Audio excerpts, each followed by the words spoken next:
And so here's the thing. I'm sure that if you're not a part of EXP already, you've been asked multiple times as to why you need to join EXP. Get on, you got to do it now. What if we approach it from the other end? Why you shouldn't join EXP? Let's go.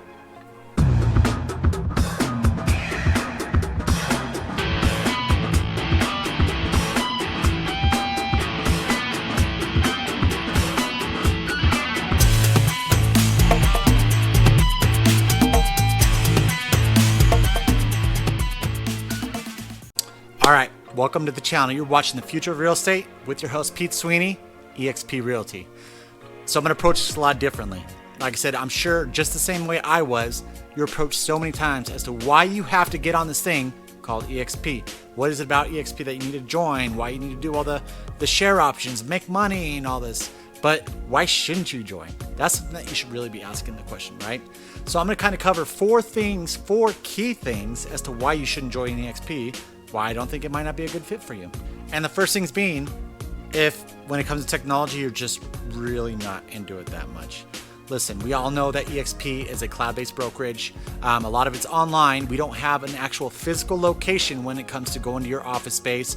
They do partner up with, Regis University, so you can kind of have that physical office space. Need be, say you got kids and they're always shouting in the back and all that stuff, same that I always have. But you don't have that physical office location, and if you just don't like being on a computer all the time in regards to like the whole going to EXP world or your CRMs, it just might not be for you guys. And I mean, that's okay. There's a traditional style of real estate, where you go back into the office, you go the 9 to 5, Monday through Friday, weekends you're showing properties. There's nothing wrong with approaching your real estate career in that sense. But if you want more of a future idealistic mindset in regards to how I approach your real estate career, I mean, EXP, that's kind of where they're at. That's why they are growing so big the way that they have, is because of their mindset and where they're at with that. Why do you think EXP blew up in 2020 with COVID? Guess what? You couldn't go to your office space. You had to have those resources via online, sitting in your desk at home, or say you go into Starbucks, have those resources in front of you. And if you're not comfortable with doing that thing, I don't recommend EXP for you whatsoever. And that kind of ties into my second reason is, if you feel like you need to have that physical office space, EXP might not be right. Yes, they do have the Regis, the partnership with Regis, where you can kind of use these Regis locations. If you're not familiar with Regis, it's similar to like a WeWork. It's like a co-working space. You go in there, they give you a desk. Great, you can kind of do all your thing there. But if that's not something that you want to do, if you want to be surrounded by like agents who are in an office, they go in there all the time, they have the fax machine, the printer, they sit by the water cooler and talk real estate a little bit.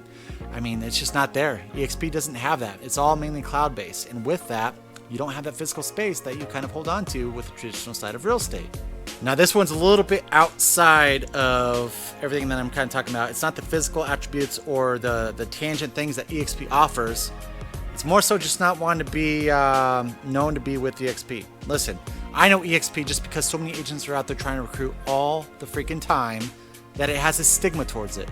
If you want to be associated with that, then EXP might not be for you. It does take some tough skin to kind of be over with EXP, to kind of brush all that stuff aside, because I think that once you're finally involved in EXP is when you look at that stuff just really is so minimal compared to what they offer. For me personally, like I said, I had my own real estate brokerage. I had this brokerage that were growing great. At the peak of our time, we had 15 agents, a ton of great agents who were killing it transactionally. And I was approached by EXP so many times to bring my entire brokerage on. I was so hesitant, guys. Here's the thing, is it's like, why would I do that? I have my own brand. I'm doing my own thing. We're doing great.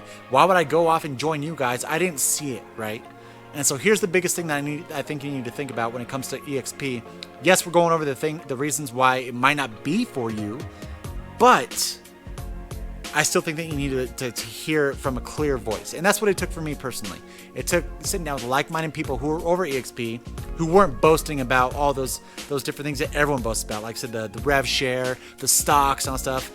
Me personally, I could give a crap less. I want to be surrounded by people who are going to help me through my career the way that I wanted to take my career on. It wasn't about that traditional real estate style where you're doing cold calls, door knocks, Facebook ads all the time. I wanted to be surrounded by people who are going to kind of lead real estate the way that I wanted to lead my real estate career, right? And so That's something that you really need to think about. Kind of got off on a tangent. Don't really know where I'm going with this right now.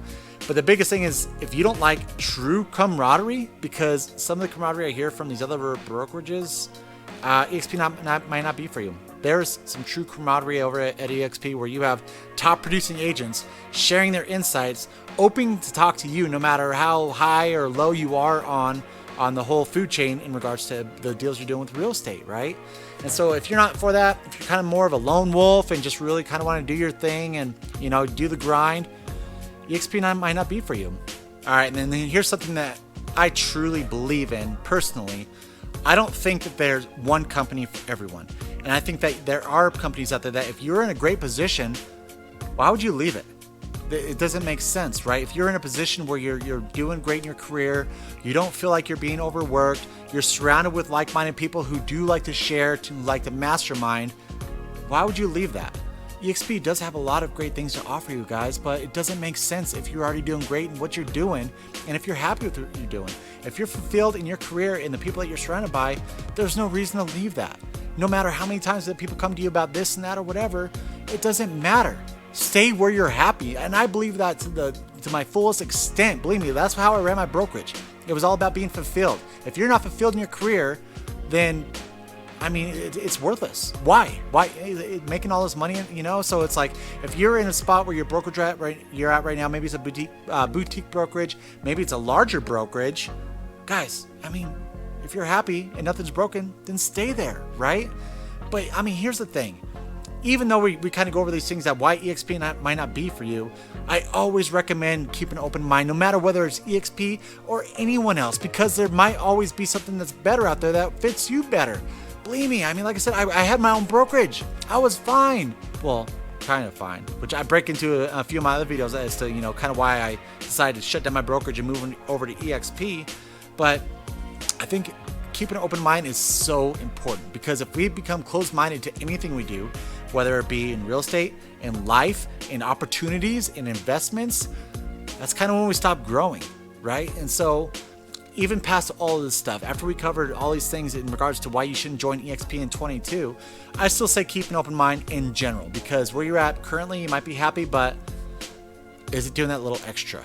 And you know what I'm talking about. Like, if you're a real estate agent, you're doing great, and you just don't quite feel to the peak of where you could be.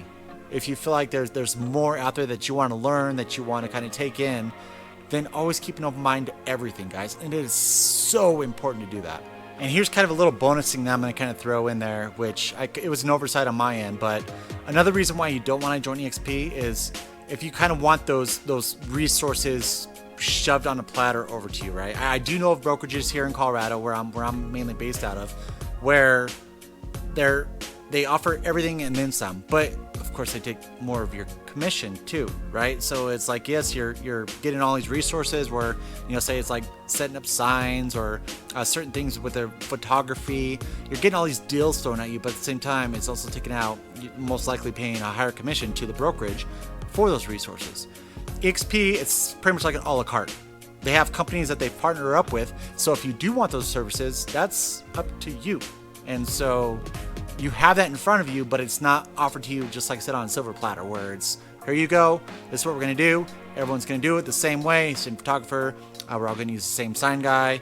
You know, if that's something that you love, where it's just all kind of shoved in front of you and you don't want to kind of pick and choose, okay, I want this, then I wouldn't join EXP, because you do have to be a little bit more, I guess, type A. I was trying to come up with the word type A into your business, as in regards to like choosing what you do want. If you want more of, like I said, everything kind of given over to you in a basket, I keep going over it again and again. But if that's what you want, then EXP just really isn't for you. But I mean, guys, I hope this video was valuable. Here's the biggest thing is, like, obviously if you're watching this video right now, you've been approached about EXP and something sparked your interest. And so then maybe you're leaning more towards EXP. Maybe you're like, okay, what is it about EXP that everyone's talking about? It's good to kind of figure out, all right, why shouldn't I join EXP? I feel like, you know, having a list where you sign up, all right, here's my pros, here's my cons, as to, you know, either going over to EXP, looking at other brokerages, maybe comparing, you know, EXP to Compass, or just trying to figure something out. It's always good to kind of look at the reasons why you shouldn't be over to EXP. And that's my personal take from it. Just kind of coming up over here from, like I said, closing down my own brokerage and literally throwing everything aside to do this whole new beast. So yeah, that's kind of where it is for you. So all right, guys, thank you so much for watching this. Again, if you could please hit that subscribe button, thumbs up, give me a phone call if you have any other questions in regards to EXP or real estate in general. I've been in this industry for quite a while as an investor, as a commercial real estate agent, and residential real estate agent. So I am here. If you have any questions, just reach out. Have a good one. Bye.